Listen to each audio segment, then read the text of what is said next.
আমার এক বন্ধু একবার এখান থেকে নিউ অরলিন্সে সড়ক পথে যাচ্ছিল, আর তার গাড়ির চাকার 3টি বা 4টি স্ক্রু খুলে গিয়েছিল। যখন সে হাইওয়েতে 80 স্পিডে গাড়ি চালাচ্ছিল, যে কোনো সময় টায়ার খুলে আসতে পারত। 3টা অথবা 4টা স্ক্রু খুলে গিয়েছিল, আর তার এই সম্পর্কে কোনো ধারণা ছিল না। আর এভাবেই সে ওইখানে পৌঁছল। এরপর যখন গাড়ি পার্ক করলো, তখন চাকাটা খুলে পড়ল। তখনই চাকাটা খুলে পড়ল। যখন এটা ঘটল, আল্লাহ আমাকে রক্ষা করেছেন। কিন্তু আপনি জানেন কে স্ক্রুগুলো লাগিয়ে রাখেন আমাদের জন্য?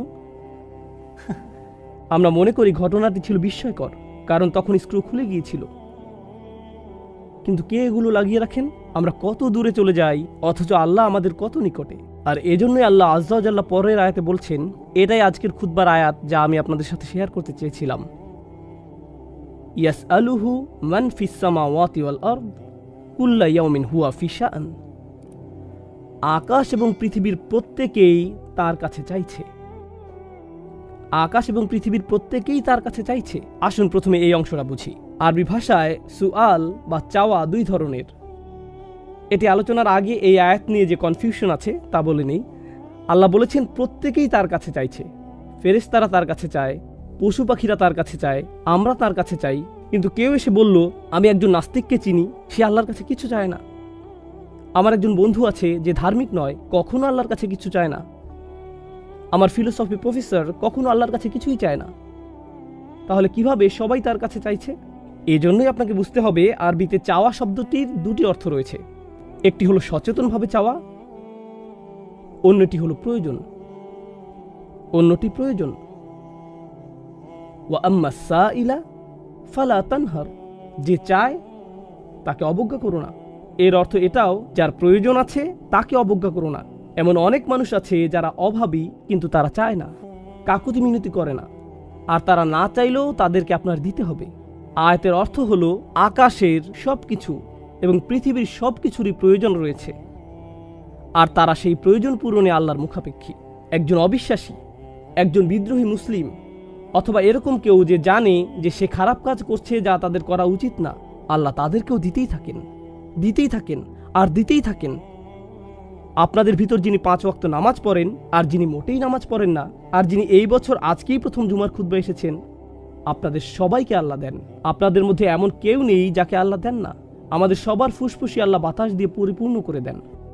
আমাদের সবার হৃৎপিণ্ডই আল্লাহ সচল রেখেছেন। আমার হৃৎপিণ্ড যেটি বিট দিচ্ছে, পরবর্তী বিট দেওয়ার আগে এটি আল্লাহর কাছে দোয়া করে, ইয়া আল্লাহ, আমি কি আরেকটি বিট দিতে পারি? তিনি এটাকে অনুমতি দিচ্ছেন। এই হৃৎপিণ্ডের অনুমতি প্রয়োজন। আমার শরীরের প্রতিটি ধমনীর অনুমতি প্রয়োজন। এর প্রয়োজন আল্লাহর অনুমতি। আর আল্লাহর অনুমতি ছাড়া মা তাসকুতু মিন ওয়ারাকাতিন, গাছের একটি পাতাও পড়বে না, যতক্ষণ পর্যন্ত না তিনি অনুমতি দেন। আমার শরীরের একটি কোষও নড়বে না তার অনুমতি ছাড়া। আমি আল্লাহর বিদ্রোহ করতে পারি। আল্লাহ আমার আত্মাকে সুযোগ দিয়েছেন আল্লাহকে ভুলে যাবার, যা খুশি তা করার, যা খুশি তা বলার, যেভাবে খুশি টাকা উপার্জন করার, যেমন খুশি রিলেশন করার, শুক্রবার রাত যেমন খুশি কাটানোর, শুক্রবার দিনে আলহামদুলিল্লাহ আল্লাহ যেমনটি চান আপনি তেমনটি কাটিয়েছেন। শুক্রবার রাতটি এবার শয়তানকে দিয়ে দেন। ছুটির সময়টাকে পরিপূর্ণ করেছেন, 2 দিক সমান করেছেন। কিন্তু আল্লাহ বজ্রপাত দিয়ে শাস্তি দিচ্ছেন না। আল্লাহ আপনাকে টেনে হিঁচড়ে মসজিদে নিয়ে আসছেন না। তিনি পারতেন যদি তিনি চাইতেন। তিনি আগেও অনেক জাতিকে সোজা করেছেন। তিনি আপনার এবং আমার সাথে তেমনটি করছেন না। কোন হাত যখন চুরি করে এটি প্যারালাইজড হয়ে যাচ্ছে না। কেউ যখন ব্যভিচার করছে তখন তার হার্ট অ্যাটাক হচ্ছে না। যখন কেউ হারাম খাচ্ছে সে স্টমাক ক্যান্সারে আক্রান্ত হচ্ছে না। আল্লাহ তেমনটি করছেন না। তারা খেয়েই যাচ্ছে আর তারা হাসি আনন্দ করছে। তাদের প্রত্যেকেরই প্রয়োজন রয়েছে। ইয়াসআলুহু মান ফিস সামাওয়াতি ওয়াল আরদ। তারপর তিনি আপনাকে এবং আমাকে বলছেন, কুল্লা ইয়াউমিন হুয়া ফি শান। প্রত্যেকটা মুহূর্ত, প্রত্যেকটা দিন। ইয়াউম শব্দটি এখানে মুস্তালাহ লি জামিআল আওকাত। এটা এরকম সব সময়, প্রতিটি সেকেন্ডে, প্রতিটি দিন, সব সময় তিনি এমন কিছুতে ব্যস্ত যা শুধুমাত্র তিনিই করতে পারেন। আর এটি আসলে সতর্কবাণী না, এটি আসলে সুন্দর একটি জিনিস যা দিয়ে আমি আলোচনা শেষ করতে চাই। ইয়াসআলুহু মান ফিস সামাওয়াতি ওয়াল আরদ কুল্লা ইয়াউমিন হুয়া ফি শান।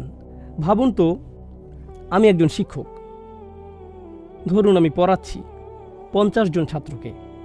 তাদের একজন আমাকে একটা প্রশ্ন করলো, তাদের একজনের এক্সট্রা হেল্প প্রয়োজন। একজন বলল তার একটা সমস্যা আছে, একজন বলল তার একটা কনফিউশন আছে, আমি একজনকে দিলাম 5 মিনিট, আরেকজনকে দিলাম 5 মিনিট, আরেকজনকে 5 মিনিট। আমি যদি তাদের সবাইকে 5 মিনিট করে দেই, যোগ করলে হয় 250 মিনিট। ততক্ষণে আমি শেষ। আমি পারবো না তাদের সকলকে এক্সট্রা সময় দিতে। যদি আমি প্রত্যেককে 5 মিনিট করে দেই, তারা সবাই অভিযোগ করবে আমি মাত্র 5 মিনিট সময় পেয়েছি। আমি তাদের সবার অনুরোধের খেয়াল রাখতে পারি না। আমি তাদের সবার প্রশ্নেরও জবাব দিতে পারি না। তাদের কোনো কোনো প্রশ্ন আমার ক্ষমতার বাইরে। তাদের কোনো কোনো অনুরোধ অথবা প্রয়োজন আমি পূরণ করতে পারি না।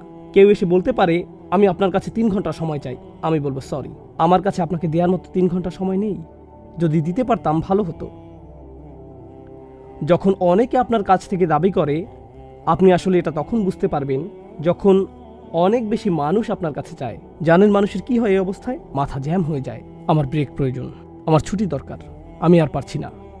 যেমন ঈদ সিজনে দোকানের ম্যানেজারদের অবস্থা। এমন অবস্থা হয় যে সে কারোর সাথে কথা বলতে চায় না। মানুষ ভেঙে পড়ে যখন আপনি তাকে অনুরোধ করতে থাকেন আর চাইতেই থাকেন। ঘরের কর্তাও প্রায় ধৈর্য হারাতে পারেন, কারণ তার কাছে সব সময় চাহিদা আসতেই থাকে সব দিক থেকে। তিনি প্রেশারের মধ্যে থাকেন। আর এই ধরনের অবস্থায় কারো কথা শোনা হবে, কাউকে শোনা হবে না। যারা বেশি গুরুত্বপূর্ণ তাদের কথা শোনা হবে, যারা কম গুরুত্বপূর্ণ তাদের কথা শোনা হবে না। আল্লাহ আজ্জা জাল্লাকে দেখুন, সকলেই তার কাছে চাইছে। বিশ্বাসীরা তার কাছে চাচ্ছে, অবিশ্বাসীরাও তার কাছে চাচ্ছে। সবচেয়ে বিদ্রোহী মুসলিমরা অমুসলিমদের কথা ভুলে যান কিছুক্ষণের জন্য। সবচেয়ে বিদ্রোহী মুসলিম যারা প্রকাশ্যে গর্বের সাথে হারাম কাজ করে, যারা জঘন্য কথা উচ্চারণ করে, যারা একে অপরের প্রতি অন্যায় করে, তারা এগুলো সব করে প্রকাশ্যে, কিন্তু তাদের হৃৎপিণ্ড পরবর্তী বিটের জন্য অনুমতি প্রার্থনা করে। আর আল্লাহ দিয়ে দেন। এমনকি তাদের জন্য আল্লাহ ফেরেশতা পাঠান যখন তারা গাড়ি চালিয়ে নাইট ক্লাবে যায়। তাদেরকেও আল্লাহ আজ্জা জাল্লা নিরাপত্তা দেন এবং দিতে থাকেন। আল্লাহ যেভাবে দান করেন তা শুধু তার পক্ষেই সম্ভব। এটাকেই বলা হয় শান। শান হলো এমন একটি আমর ইখতাসু বিআহাদ, এটা শুধু একজনের দ্বারাই সম্ভব। আপনাদের কারো কারো নিজস্ব ব্যবসা প্রতিষ্ঠান আছে, সেখানে কিছু কাজ শুধু আপনাকেই করতে হয়। এর জন্য যদি অন্য কাউকে ভাড়া করেন, অবস্থা এলোমেলো হয়ে যায়।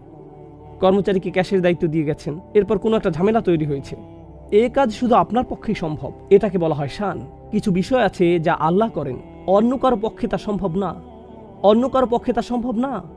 আর যখন আপনি বুঝতে পারেন আল্লাহ সব সময়ই আপনার জন্য এমনটি করছেন, তখন আপনি সেই তুচ্ছ প্রশ্নটির কথা ভুলে যাবেন যা শয়তান আপনার এবং আমার মনে তুলে দেয়। কোথায় ছিলেন আল্লাহ যখন আমার দরকার ছিল? আল্লাহ কোথায় ছিলেন যখন আমি সমস্যায় পড়েছিলাম? ওই অবস্থায় কেন তিনি আমাকে সাহায্য করলেন না? মানুষ এ ধরনের প্রশ্ন করে। আপনার মনেও কখনো কখনো এই ধরনের প্রশ্ন আসে, আল্লাহ কোথায় ছিলেন?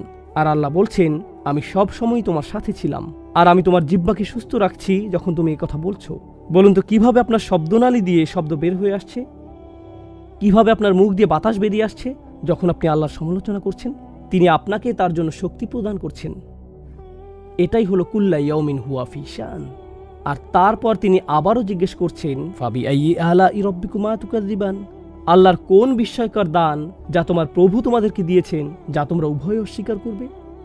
শেষ যে বিষয়টি আপনাদের সাথে শেয়ার করতে চাই, যে বিষয়টা নিয়ে অনেকেরই কৌতূহল রয়েছে, আল্লাহ মানুষ এবং জিন উভয়কে উদ্দেশ্য করে বলেছেন কুমা, অর্থাৎ দ্বিবচন দিয়ে বোঝানো হচ্ছে মানব এবং জিন উভয় জাতিকে। তো কেন মানুষ এবং জিনের কথা উল্লেখ করা হলো? এটা আসলে ইন্টারেস্টিং, কারণ কুরাইশরা, মনে আছে যাদেরকে আমরা বলেছিলাম কোরআনের সরাসরি শ্রোতা, এই কুরাইশরা রসুল সাল্লাল্লাহু আলাইহি সাল্লামের শত্রু হয়ে গেল। তারা শুধু ইসলাম গ্রহণ করা থেকে বিরত হয়নি, বরং এক হিসেবে তারা শয়তানের বন্ধুতে পরিণত হয়েছিল। তো যারা আল্লাহর দ্বীনের বিরোধিতা করে তাদেরকে বাইরে থেকে আপনি মানুষ রূপে দেখতে পান, আর আপনি যা দেখেন না তাদের চারপাশে যারা সব সময় ওয়াসওয়াসা দিয়ে যাচ্ছে তারা কে? জিন, শায়াতিন। আল্লাহ এদের সবাইকে দেখছেন। আল্লাহ দেখছেন যে অকৃতজ্ঞ শুধু মানুষরাই নয় যাদেরকে আমরা দেখতে পাই, আল্লাহ এটাও জানেন যারা সব সময় তাদেরকে ওয়াসওয়াসা দিয়ে যাচ্ছে তারা হলো জিনদের অন্তর্ভুক্ত। তো তার প্রশ্নের অন্তর্ভুক্ত যা আপনি দেখতে পান, এবং তার প্রশ্নের অন্তর্ভুক্ত যা আপনি দেখতে পান না। আর এই অসাধারণ সূরাটিতে যখন আমি এবং আপনি আল্লাহর থেকে দূরে সরে আসি, যখন আমি এবং আপনি আল্লাহর বিরুদ্ধে বিদ্রোহ করি এবং সবচেয়ে জঘন্য অপরাধটি করি, আল্লাহর প্রতি অকৃতজ্ঞতা দেখাই, তখন কার ওয়াসওয়াসা আমরা অনুসরণ করি? ওয়ালা তাজিদু আকসারাহুম শাকিরিন। শয়তান প্রতিজ্ঞা করেছিল, আমি গ্যারান্টি দিচ্ছি তাদের বেশিরভাগকেই আপনি অকৃতজ্ঞ হিসেবে পাবেন। তার কাজই হচ্ছে আমাদেরকে অকৃতজ্ঞ বানানো, তার কাজই হচ্ছে আমাদেরকে বেখেয়াল রাখা আল্লাহ আমাদেরকে যে অনুগ্রহ করেছেন তা থেকে। এটাই সে সব সময় করে যাচ্ছে ওয়াসওয়াসার মাধ্যমে। এজন্যই আল্লাহ উভয়কে উদ্দেশ্য করে বলেছেন, মনে রাখবেন যে আপনি একা নন, কেউ একজন আছে, শয়তান আপনার চারপাশে আছে, যার সার্বক্ষণিক দায়িত্ব হলো আপনাকে ভুলিয়ে দেয়া, যার মানে আপনাকে আধ্যাত্মিকভাবে সবসময় যুদ্ধ করে যেতে হবে, সেই অদৃশ্য যুদ্ধ। আর আমাকে এবং আপনাকে সবসময় এটা মনে রাখতে হবে, কারণ এই অদৃশ্য শক্তি চায় যে আমরা ভুলে যাই, সে চায় যে আমরা দায়িত্বে অবহেলা করি। অমা আনসানিহু ইল্লা শাইতানু আন আযকুরাহু, আমি ভুলিনি, কিন্তু শয়তান সক্ষম হয়েছিল আমাকে ভুলিয়ে দিতে। আমাদের উপর শয়তানকে কোনো শক্তি দেওয়া হয়নি, শুধু একটি শক্তি দেওয়া হয়েছে, সে আপনাকে ভুলিয়ে দিতে পারে। সে আপনাকে ভুলিয়ে দিতে পারে। যেমন আপনি আপনার চাবির কথা ভুলে যান, গাড়ির চাবি কোথায় রেখেছেন খুঁজে পান না, ঠিক যখন জুমার নামাজে যাবেন সেই সময়। আপনি কখনোই গাড়ির চাবি হারান না, শুধুমাত্র মসজিদে আসার সময় ছাড়া। এটাই শয়তানের চাল। আল্লাহ আমাদেরকে রক্ষা করুন শয়তানের ওয়াসওয়াসা থেকে। আল্লাহ আমাদেরকে সত্যিকার অর্থে কৃতজ্ঞ বান্দা হওয়ার তৌফিক দান করুন। অনেক তরুণ যুবকদের ক্ষেত্রে, যেহেতু সামনেই 31st নাইট, এটা লোভনীয় একটা সময়। বন্ধু বান্ধবরা যখন আপনাকে কল করে বলবে চলো পার্টি করতে যাই, তখন আপনি বলবেন, না ভাই, আমি একটা খুতবা শুনলাম, আমি আর খারাপ কাজ করতে পারবো না। তারপর তারা বলবে, তুমি আসলেই নিরস, কাম অন, চলো যাই। আপনার বন্ধু বান্ধব এরকম বলবে। ঠিক ওই মুহূর্তে আপনাকে চারপাশে তাকিয়ে দেখতে হবে যে কাকে আপনি অনুসরণ করছেন। দিন শেষে কে আপনার উপকারে আসবে? কে আপনার উপকারে আসবে? আল্লাহর পথে চলা কি আপনার উপকারে আসবে, নাকি এই বন্ধুদের সঙ্গ আপনার উপকারে আসবে, যারা আপনাকে বলছে কিছুক্ষণের জন্য ভুলে থাকতে? আমি জানি তোমার মনের মধ্যে এটা আছে, কিন্তু কিছুক্ষণের জন্য ভুলে থাকো। তোমার বিবেকবোধকে শুধু ঘুম পাড়িয়ে রাখো। আসো এখন কিছুটা ফুর্তি করে নিই, এরপরে আবার বিবেককে জাগিয়ে তুলতে পারবে। ওয়াতাকুনু মিন